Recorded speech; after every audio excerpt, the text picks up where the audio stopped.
Hello everyone, hope you're doing well. It's time to talk about the next event in War Thunder. Yesterday we got it confirmed that it was going to be a ground event, which was kind of surprising, since of course it usually would have been a naval event, and with a ground event coming, it's time to talk about some proposed ideas for it. With the Yak 3 event ending, one of the things, at least, that we could take out of it was something pretty cool. The Yak 3 event was obviously based around Victory Day, and gave a Soviet, I suppose, major, I think it was, his plane in the game, and why not have this event based around a historical time as well? One of the most important operations in the Second World War, Operation Overlord. So in this video, we're going to explore some vehicles that haven't been added to the game, which were, or at least around, present at Operation Overlord, which is of course the D-Day landings, which they could easily add to the game, since they're very similar to a lot of other vehicles that are already in. There are tons of really cool stuff they could add for an event vehicle, and all of these would be fantastic to see. Let's get into them. The first vehicle is a vehicle I've personally been looking forward to for a long time, and it is the Centaur. Now, what is the Centaur? The Centaur is pretty simple. Imagine you have a Cromwell, or even better, you have the Centaur 1, which is a cruiser tank, specifically the Mark 7 cruiser tank that Britain has made. And imagine that you want to develop this idea. But one of the problems that you have is a lot of your engines are going to planes, because during the early war period, a lot of kind of development and also production went into aircraft instead of tanks. So you're in this kind of weird situation in a ground forces way, where you have a bunch of kind of tank designs, but you don't really have a ton of engines for them. So what do? Well, you try a bunch of the same tank design with different engines, and that's exactly what the Cromwell, the Centaur, and also the Cavalier were. Basically the same overall design, just with different engines in the back of them, which meant that they had different power. The Centaur itself had access to the Nuffield Liberty V12 petrol engine. This gave it 410 horsepower. And it did have a standard variant of the Centaur 3, which had the 75mm Mark V gun, which you're very, you should know from the Cromwell that we have in the game, but also it had access to a 6-pounder version, and the more interesting one, which was used during D-Day, the 95mm howitzer. The Centaur 4CS, or the close support variant, had access to this pretty fun 95mm. And of course, being a 95mm howitzer, it was kind of part of the good old Hobart's Funnies, which is something we've talked about before and will feature a lot on this list. So this would be very similar to something that we already have in the game, but with two new interesting things. A new engine to move it around, and also the 95mm, which I'm kind of surprised hasn't made it in game yet, since it was used quite a lot. The next set of vehicles are always talked about when D-Day turns up, and it is of course the DD tanks, or the duplex drive tanks as they're known. Now, the DD tanks are known for D-Day because they were mainly used there. There isn't just the Sherman, by the way. A lot of people just think about the Sherman, which is fair. We also do actually have kind of an amphibious Sherman in the game already as a naval decoration. If you didn't know, it's quite interesting. But understand, there was a DD Sherman, but there was also DD M10s and even DD Valentine tanks. So you could have any of these while, of course, assaulting the beaches at good old the Overlord or Normandy invasion.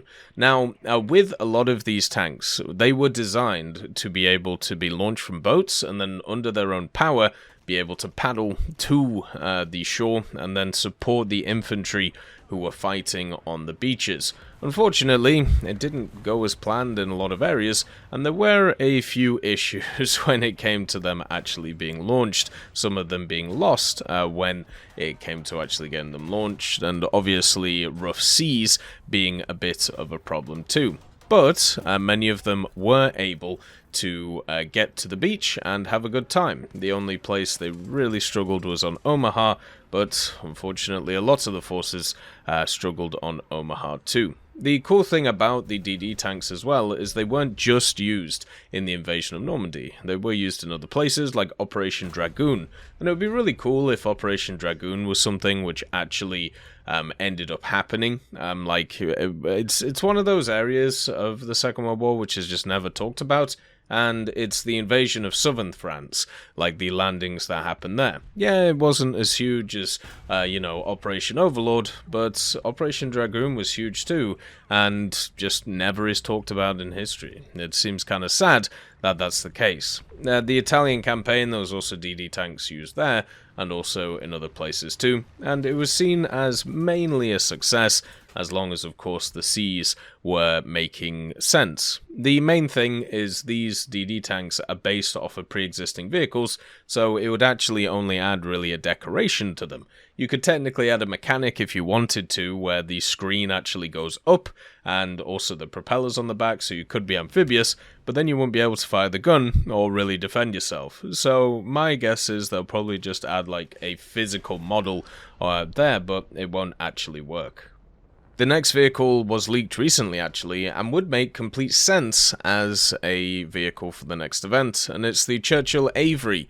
There is obviously a few Churchill Averys, depending on how you look at it. There was the Churchill 7 Avery, which was a post-war vehicle. This has the L9A1 165mm demolition gun. It would be very surprising if this one got added, especially if it's down to like a D-Day event, but that one fired a hair shell, so very similar to what you find from the Centurion Mark V Avery, which actually uses the same gun as the Mark 7 one. What is more likely is the Mark 3 or 4 Avery, which was used during the Second World War, especially in France itself. Now, I screwed up the actual gun of this thing last time. I actually said it had something like a very small cannon, a 23mm petard spigot mortar, but it obviously wasn't 23mm. 230 is more likely, and what you have here is the good old spigot mortar. Now, this thing ended up replacing the mortar from the gun from the standard Churchill, which you see in the game. And this would also be another Churchill, which would be an event vehicle or a premium vehicle that we've seen in the past. The spigot mortar itself was absolutely huge, though. It was 29mm in diameter, the rod itself, and that is where I got confused.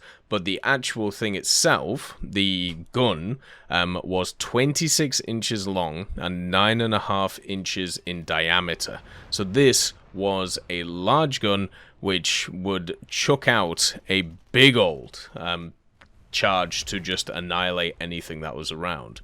The problem with this thing was simple, though. It doesn't really have a lot of range. It should have less than 100 meters of range, which is why I don't know how it would actually fit in the game very well, but at the end of the day, it might have a fun time. Technically, this thing did actually see combat, not just hitting buildings and stuff like that. There is a story that it fought a panther in Normandy, which is very surprising.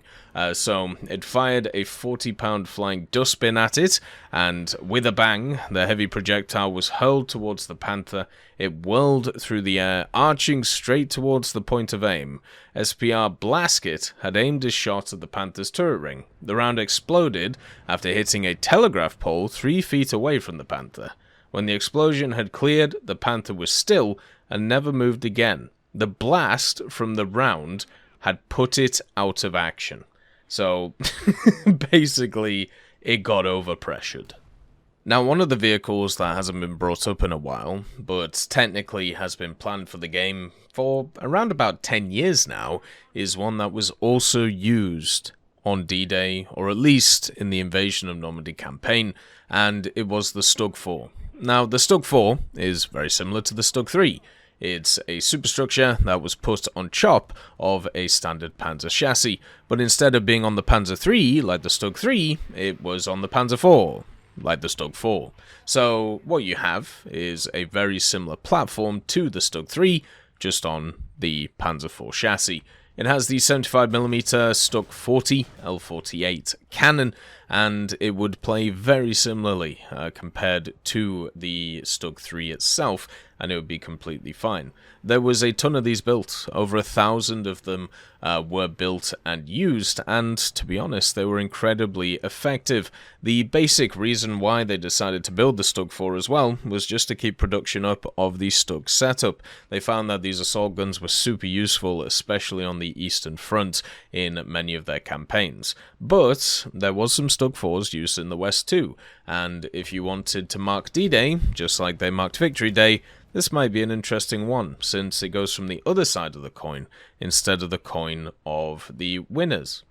Now, as a last one of the nations that we can't forget about when it comes to the invasion of Normandy, or of course D-Day, is France. France was the nation which was getting invaded to be liberated, and the people who were involved in that were a lot of the Free French themselves. A bunch of people who banded together to liberate their homeland. And the Free French are actually kind of interesting, because a lot of them used a ton of different technologies from other nations. But one of the things that they did while they were kind of wrapping up, fighting alongside the Allies on the Western Front all the way to Berlin, is they had at least one tank brigade. And what this tank brigade used to do is capture a bunch of German tanks and use them. That's where the Panther Dauphiné comes from.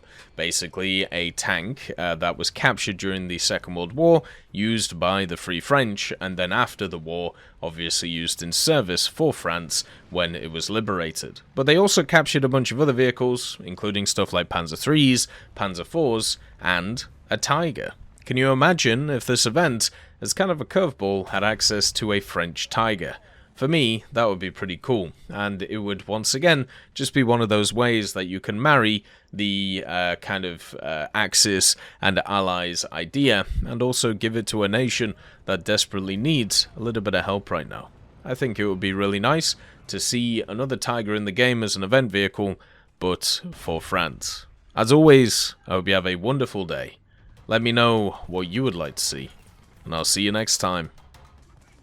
I'd like to thank GMG Smiley, CD Beans, Chieftain Mike, EMN3 Gixie, Tulio Pontecorvo, Brendan Quinn, Carrion Crow, Gus Irenicus, Pyman, Wharton Dare, Teddy, Daniel Stanton, Martinez, B. Young, Ozzy Panzer, Alan Hacker, Liam Shear, Opium Prime, Lafouche, Sem Arslan, Uncle Bean, and Derek R. for supporting the channel.